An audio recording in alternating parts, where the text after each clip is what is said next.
Welcome to my channel, Irtiza Stories World. آفتاب ایک نوجوان تھا جو کراچی کے ایک بڑی سی بلڈنگ میں رہتا تھا۔ اس کی زندگی معمول کے مطابق تھی۔ رات کے وقت اس نے سونے کی کوشش کی لیکن ایک برا خواب ہر گزرتی رات اس کا پیچھا کرتا تھا۔ آفتاب جب نیند میں ڈوب جاتا اسے ہمیشہ ایک ہی خواب آتا تھا۔ اس خواب میں وہ ایک ویران عمارت میں قید ہوتا ہے۔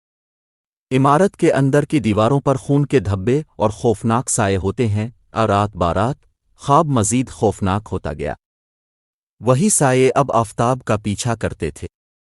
خواب میں بھاگتے ہوئے آفتاب کی دل کی دھڑکن تیز ہو جاتی اور اس کی سانسیں بھاری ہو جاتی۔ ایک شام خواب حقیقت میں تبدیل ہوتا دکھائی دینے لگا۔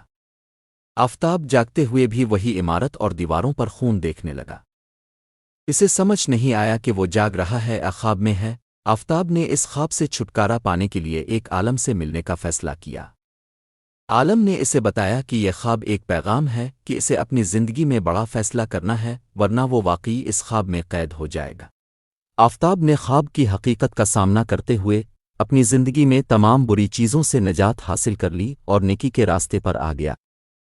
آہستہ آہستہ اس کے خواب بھی ختم ہو گئے اور وہ پھر سکون سے نیند لینے لگا۔ ویڈیو پسند آئی تو لائک کریں، اپنے فرینڈز اور فیملی کے ساتھ شیئر کریں اور میرے چینل کو سبسکرائب کریں۔